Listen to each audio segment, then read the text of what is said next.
Welcome to the Deep Dive, your ultimate shortcut to mastering complex topics. Today, we are taking on one of the world's most epic travel goals, planning a safari in the Serengeti National Park, Tanzania. We're not just looking at pretty pictures, we are getting into the strategic details, the things that separate a life-changing experience from, well, an expensive disappointment. Yeah, exactly. The Serengeti is, well, it's unparalleled. You've got unmatched wildlife density and, of course, the sheer staggering drama of the Great Migration. It's incredible. But that high cost people talk about, it's really only justified if you plan meticulously. The logistics, honestly, they're incredibly intricate. Absolutely. So our mission today is to cut through all that noise and give you the definitive strategic breakdown. The big question: is the Serengeti worth that mid to high cost? And what we found from the sources is a pretty clear verdict. Yes, unequivocally, but only if you really master your timing, understand the true cost structure, and crucially, align your physical location with those unpredictable herds. Right. And what's fascinating here, I think, is that planning this trip is less about booking a simple holiday and more about managing risk almost. You have to align these three massive dynamic variables: your budget tier, the highly unpredictable rain-driven timing of the migration, and then the strategic location of your camp within a park that's, well, it's larger than many countries. Okay, so those two variables, the cost structure and that unpredictable nature of the migration, those are the biggest strategic challenges we need to unpack right now, aren't they? They really are. Our goal is to make sure you, the listener, feel completely empowered and informed before you commit even a single dollar to an operator. Okay, let's start where the planning always seems to start. Yeah. The financial reality. A world-class safari like this, it is an investment, no doubt about it. But by understanding these three sort of budget clusters, you can define exactly what you are investing in, and maybe more importantly, what compromises you're making at those lower tiers. Okay, let's unpack this immediately then, because we're not talking about minor differences in service here, are we? The swing in daily spending is enormous, and it sounds like it directly dictates the quality of your guiding and just how close you get to the action. Precisely. Hmm. We see three main safari budget clusters, usually measured per person per day. So on the lower end, you've got the budget tier. This runs roughly, say, $200, $350 per person per day. Okay. Now, this usually means larger group sizes in the vehicle, simpler food, maybe public campsites, and crucially, often means your accommodations are based outside the main park gates. Right, which means longer drives just to get into the viewing zones each day. Exactly. Wasted time, essentially. And how does that compare to the mid-range tier? That seems to be the sweet spot, maybe, for the serious wildlife-first traveler. Yeah, I think that's fair. The mid-range bracket is pretty substantial, sitting between, let's say, $350 and $700 per person per day. And this is where you start gaining significant strategic advantages. You're likely getting higher quality guiding, often highly specialized guides, smaller vehicle groups, which is nice, and critically access to better, more flexible accommodation. This often includes those mobile tented camps that actually relocate with the herds. Ah, okay. So you're essentially buying time and positional advantage in that mid-range. You are. That's a good way to put it. And then the top end, the luxury tier. Starting around $700 and climbing way past $1,500 per person per day. Beyond just bespoke services, what's the key logistical difference here? Well, at the luxury level, the key differences are really exclusivity and maximum flexibility. You're pretty much guaranteed the most remote, highest-end boutique lodging, and you typically secure a private vehicle and a dedicated guide just for your group for the entire trip, Right. which means your schedule is entirely yours. If you decide you want to spend 8 hours staked out, waiting for a potential river crossing, you absolutely can. You don't have to negotiate with others in your vehicle. That really puts things in perspective. Okay, so when we translate that into a typical week-long safari, let's say a 7-day trek, the totals must be pretty staggering. They are, yeah. If you look at the totals, this is before international airfare. Mind you, you're looking at roughly $2,500 to maybe $3,500 for a week on that budget end. Okay. In contrast, that strategic mid-range experience, that jumps to somewhere between $4,500 and $7,000. Wow. And for the luxury package, you're easily looking at $7,500 or, much, much more. So understanding these clusters is really the first step. You need to ask yourself, are you optimizing primarily for cost, or are you optimizing for proximity and that crucial flexibility? That's a fundamental choice right there. Hashtag 1.2 fixed government fees, TANAPA 2025-26. Okay, and now we transition to the fixed costs, the non-negotiables set by the Tanzania National Parks Authority, TANAPA. These seem like the fees that have to be understood precisely because they sound like the #1 source of surprise costs and, frankly, logistical confusion for travelers. This is possibly the most crucial planning note we can offer today, seriously.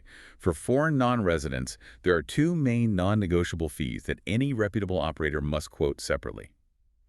First, there's the park entry fee. It's set at US $70 per adult. Now, why is the way this fee is calculated so important? Because it's calculated strictly per 24 hours, You're right. not per calendar day. Yeah. And that detail sounds like it changes everything when you're trying to maximize your time inside the park. Exactly. Let's just walk through the strategic implications quickly. Say your operator schedules your arrival at the park gate at 3 p.m. on a Monday. Okay. Your $70 entry fee permits you to be inside the park until precisely 3:00 p.m. on Tuesday.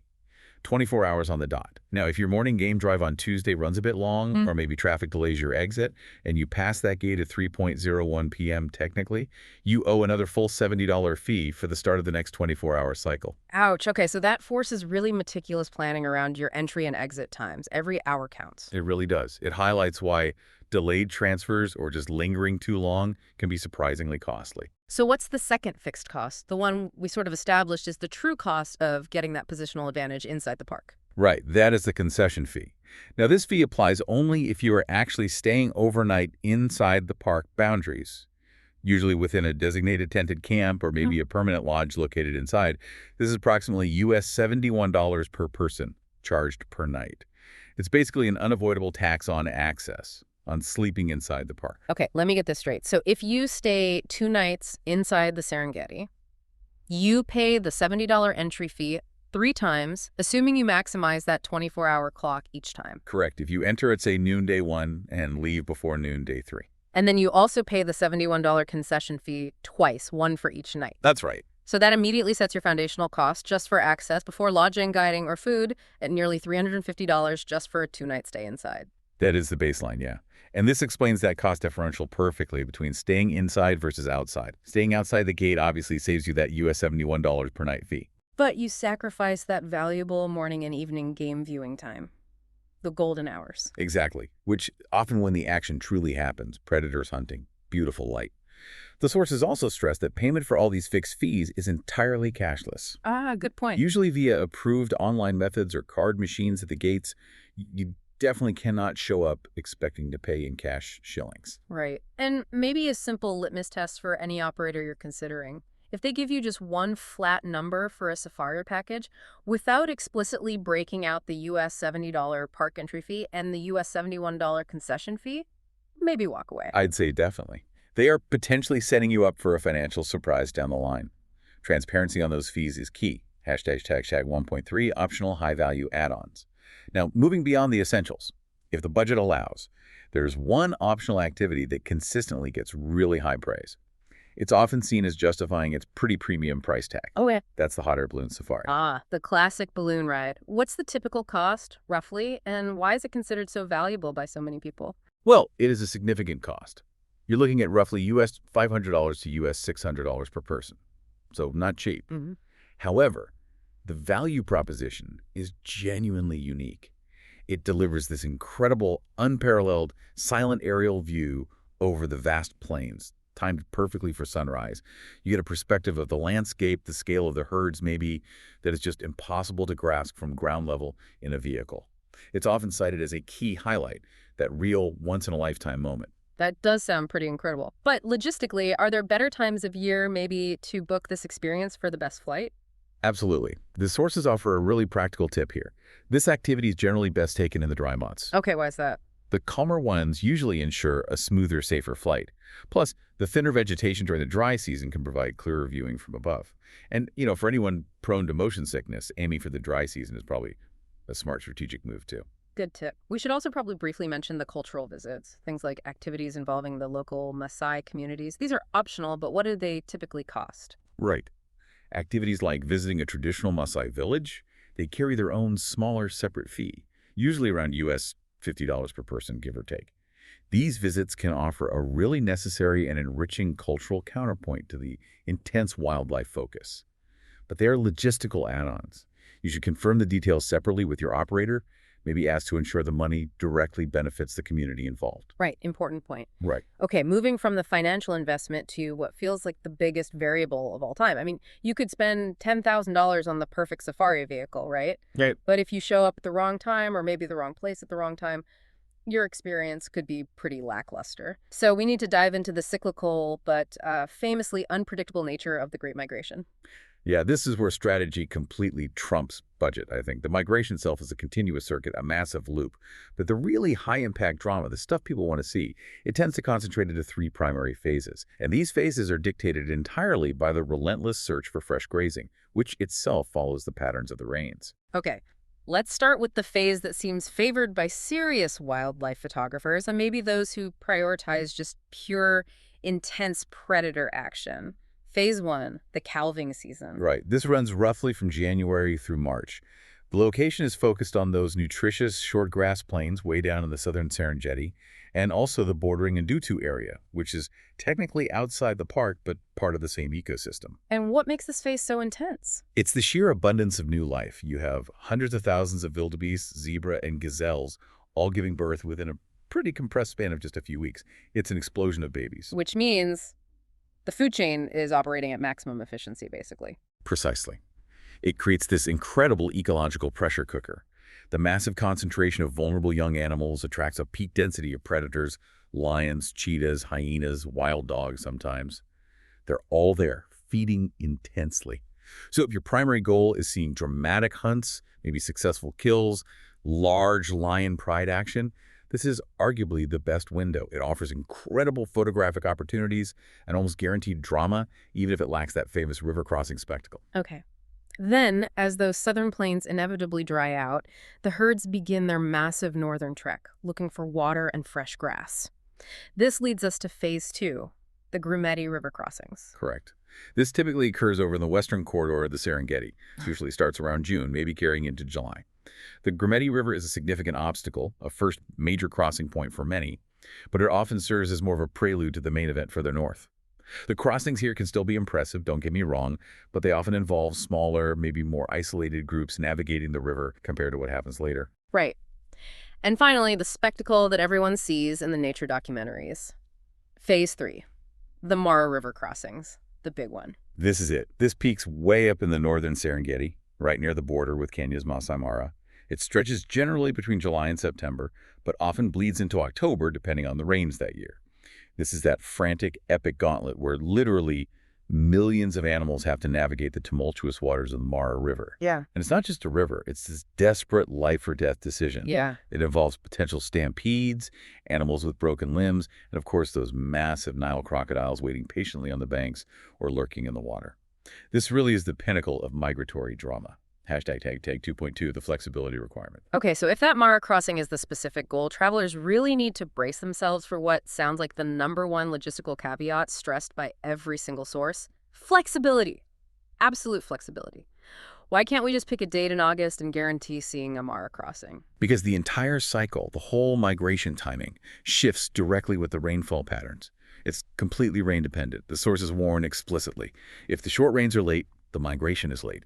If the long rains come early, the herds might move faster north. You absolutely cannot, under any circumstances, treat a specific calendar date or even a specific week as a guarantee for seeing a crossing. The crossing event itself is often the culmination of days, sometimes even weeks, of hesitation and anxiety among the herds milling near the riverbanks. Wow, days or weeks. So if a traveler is shelling out thousands of dollars specifically for this spectacle, what is the logistical solution to this extreme unpredictability? It sounds like you have to rely entirely on real-time intelligence from the ground, right? That's exactly where the investment in a quality, say, mid-range or luxury guide really pays off exponentially. High-quality operators, they track the herds daily. They use sophisticated migration maps, sure. But more importantly, they rely on direct, on-ground reports from this vast network of park rangers, fellow guides, even spotter planes sometimes. Their expertise is solely dedicated to positioning your vehicle effectively based on what's happening right now. And this means being prepared for the reality of the experience, which sounds like stakeouts. Lots of waiting. Yes, patience is paramount. You absolutely must allocate multiple nights in the northern Serengeti during that July to September window, maybe even early October. and you have to be prepared for full-day stakeouts. That means sitting pretty much motionless near a known crossing point for maybe 8, 10, even 12 hours, just waiting for the animals to decide to move. Wow. A crossing itself might only take 5 or 10 minutes when it happens, but the waiting requires immense patience, flexibility with your day's plan, and a guide who can sustain that intelligence gathering throughout the day. So if you don't budget the time for the stakeout, not just the money for the location, you simply might not see the crossing. That's the reality. It's a waiting game. Hashtag tags tag 2.3, leveraging shoulder seasons. Okay, we've established that peak season for the Mara crossings, roughly July through September, is expensive, potentially crowded, and logistically demanding with those stakeouts.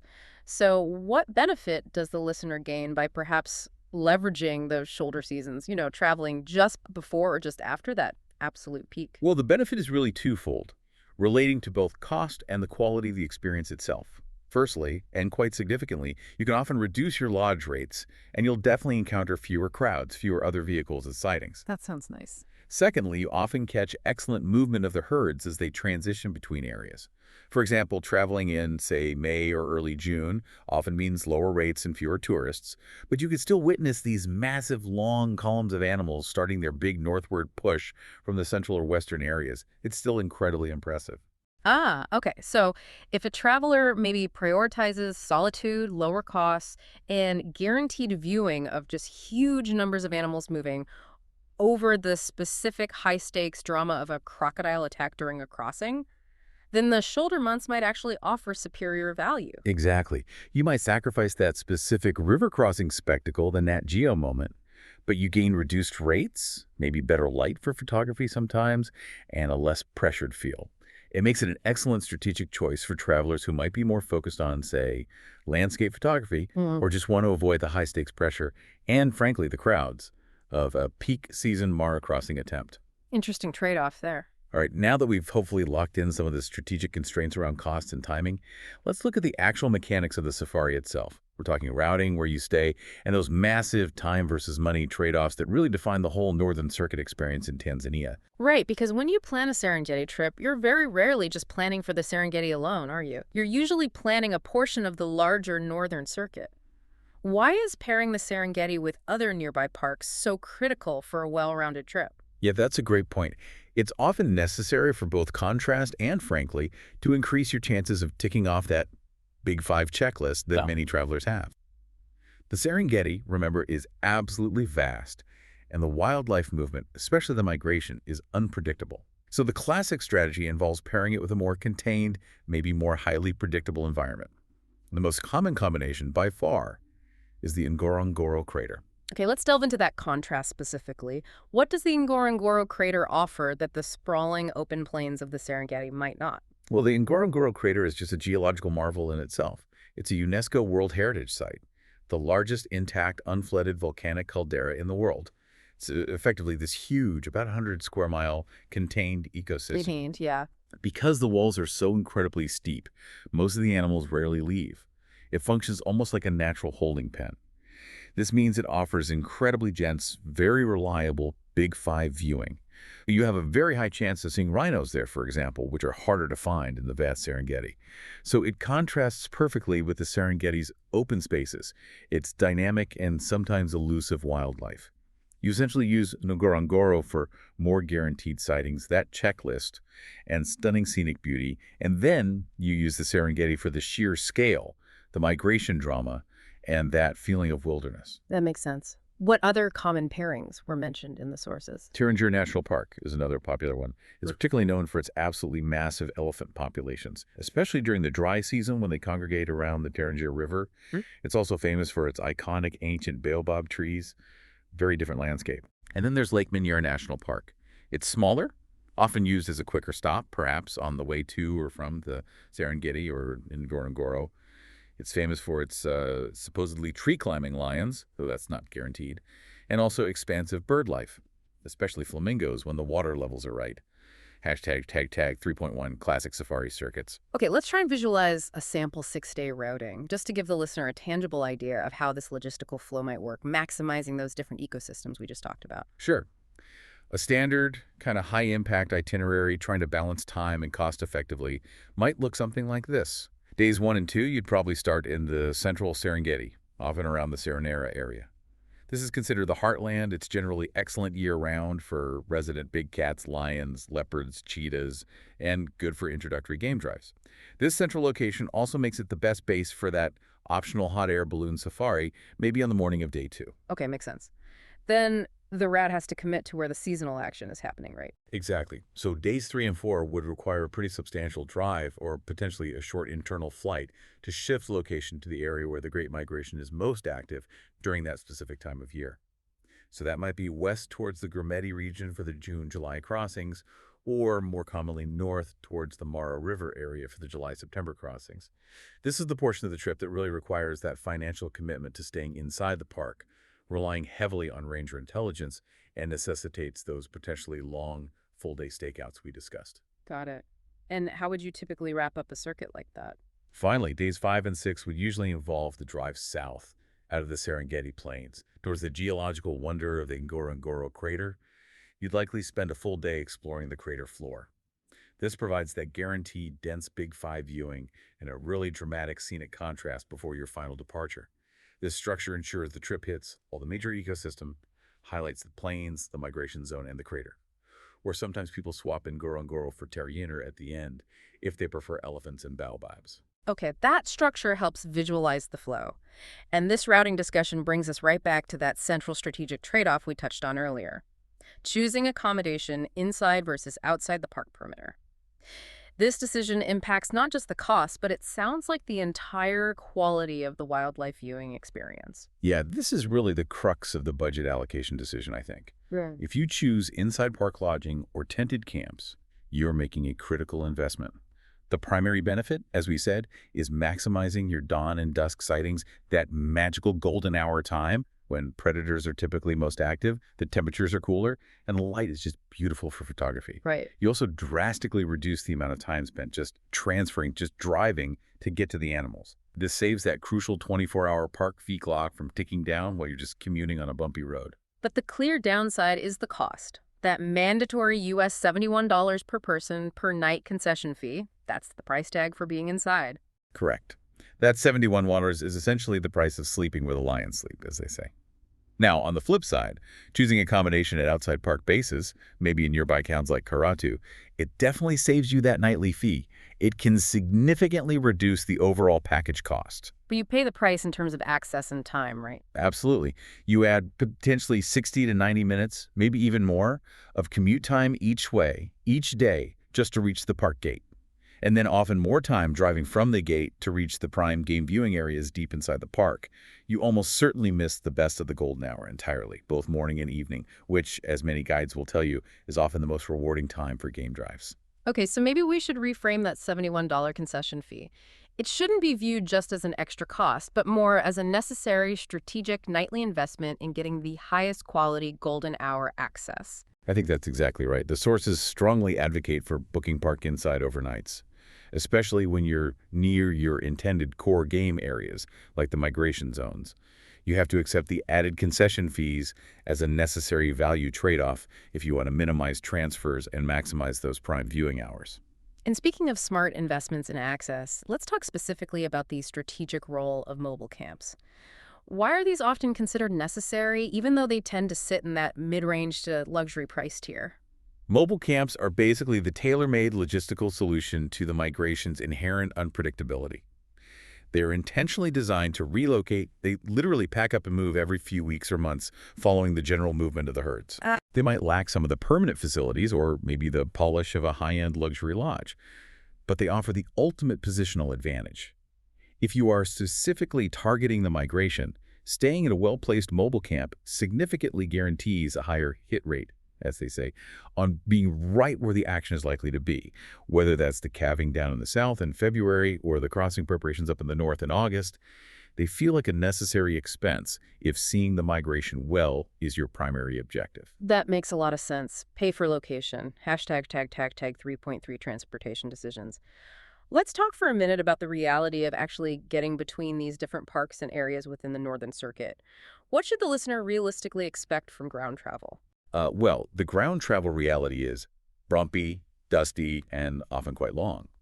The distances between parks like Tarangire, Ngorongoro, and the various parts of the Serengeti are vast, and the roads connecting them are largely rugged, unpaved dirt tracks. You should expect some full days, sometimes 8 to 10 hours, dedicated solely to driving between key locations, say, from Tarangire all the way to the central Serengeti.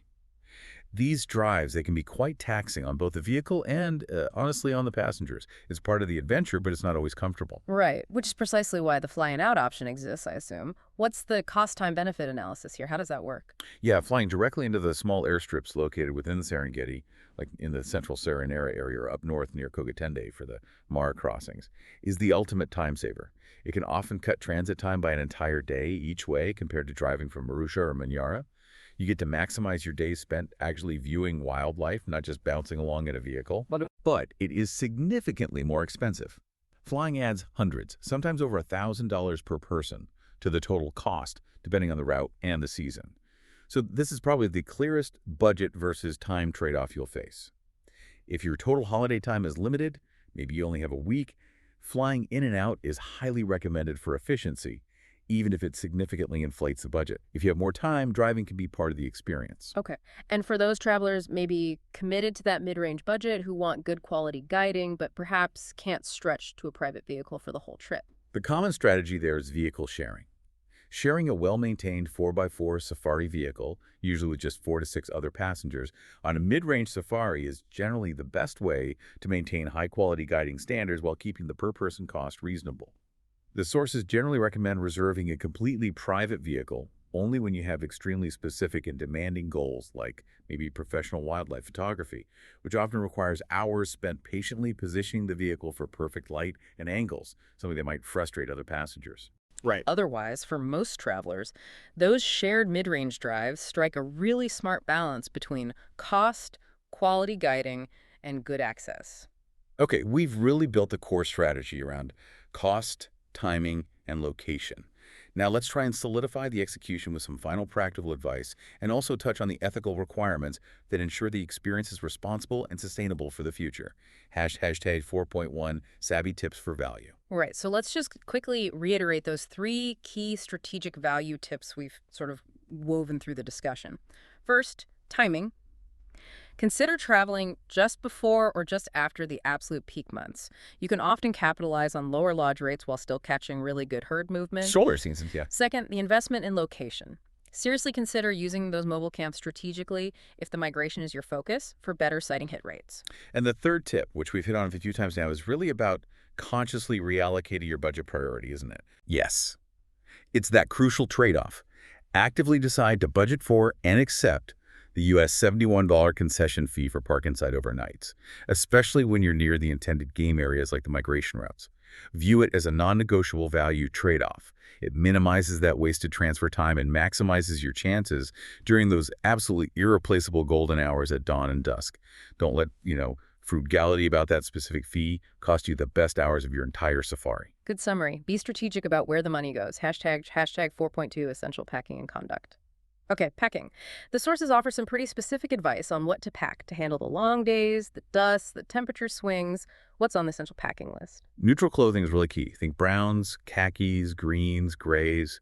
Bright colors are generally discouraged as they can potentially disturb the wildlife or just make you stand out more. Makes sense. Layers are absolutely essential. Those dawn game drives can be surprisingly cold, genuinely freezing sometimes, especially in an open vehicle. But then midday can get quite hot and sunny. So fleece, windbreaker, t-shirts, you need options. Sun protection is a given hat, sunglasses, high SPF sunscreen. But for anyone bringing decent camera equipment, the sources are really firm on this. Dust covers are mandatory. Really? Mandatory? Well, maybe not enforced mandatory, but practically mandatory if you care about your gear. The drives are so long and dusty, especially in the dry season, that fine red dust gets absolutely everywhere. It will penetrate camera bodies, lenses, everything. If your gear isn't well protected, you really risk damage. A simple pillowcase can even work in a pinch for covering things. Good practical tip. And power. That's always a concern when you're staying in remote tended camps, right? Absolutely. Yeah. You generally have to assume limited or maybe centralized power access at most tented camps. They might only run a generator for a few hours in the evening. So bringing high-capacity power banks, maybe multiple, is highly recommended. You really don't want to run out of battery on your camera or phone, just as your guide spots a leopard perfectly positioned in a tree at sunset. Having multiple ways to charge your essential electronics is crucial for documentation and even for safety sometimes. Yeah, definitely don't want a dead camera at the key moment.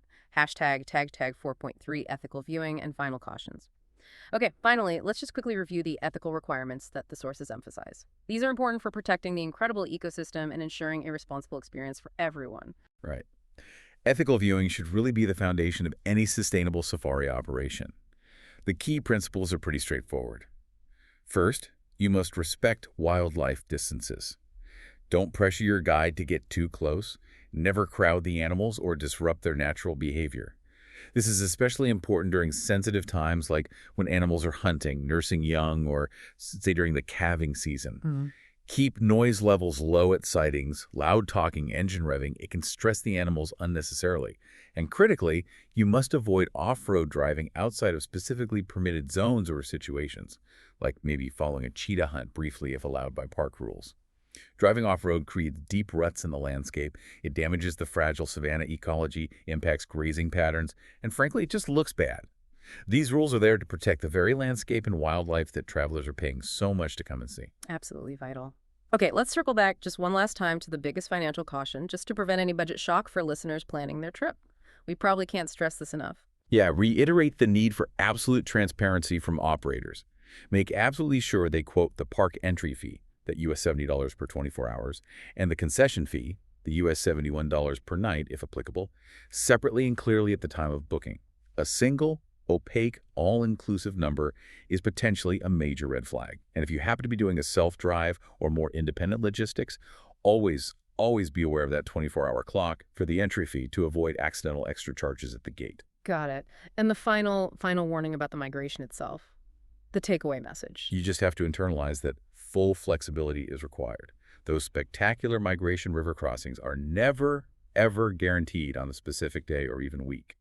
You must budget for multiple nights in the appropriate area, usually the north, during the peak window, and you have to be mentally prepared for those potentially long, full-day stakeouts, relying on your guide and ranger intel. Without that commitment to time and patience, seeing the epic crossing turns into more of a gamble, not a successfully planned outcome. Right. Manage expectations. And a final practical reminder. Oh yeah, cashless payments are the standard for all those fixed park fees. Don't expect to use cash at the gates. Credit cards or prearranged online payments are the way. Hashtag outro. Okay, let's bring all of this home then. It seems clear that planning a world-class safari in the Serengeti demands, well, strategic investment and almost surgical planning, doesn't it? You have to master the dynamic timing of those three main migration phases. You need to accept and budget for the necessary fixed government fees, especially understanding those tricky 24-hour versus per-night cost calculations. And you have to make really smart logistical choices regarding staying inside versus outside the park camps and deciding between flying versus driving between locations. Yeah, absolutely. But the sources do confirm that the experience itself, that unmatched predator action you can see, the sheer density of wildlife on the plains, and the staggering drama of the migration, it absolutely justifies the cost if you plan it well. By employing those strategic planning techniques we discussed, like using mobile camps effectively, embracing the necessity of that concession fee for prime access, and strategically pairing the Serengeti's vast scale with Ngorongoro's guaranteed density, the actual experience-to-cost ratio can be excellent. The value is there. So if you are the listener right now, maybe currently balancing your aspirational Serengeti wish list against your practical bank account, what is the single most important strategic question you should be asking yourself right now? Well, I think this raises the ultimate provocative question for you to consider, building on everything we've discussed. Since those fixed park entry fees are calculated strictly per 24 hours, give you access around the clock, and that nightly concession fee is essentially what buys you the critical golden hour access by letting you sleep inside the park, how much of your overall safari budget should be deliberately shifted away from maybe pure luxury amenities, things like unnecessary spa services or overly ornate lodges that you might not even spend much time in, and instead be redirected strategically toward maximizing those US $71 concession fees? Recognizing that a cheap night spent outside the gate inevitably costs you valuable time inside the park during the best hours. The ultimate choice in planning a Serengeti safari often boils down to a direct trade-off between the cost of pure comfort and the price of true, timely access to the action. Maybe focus your budget on proximity.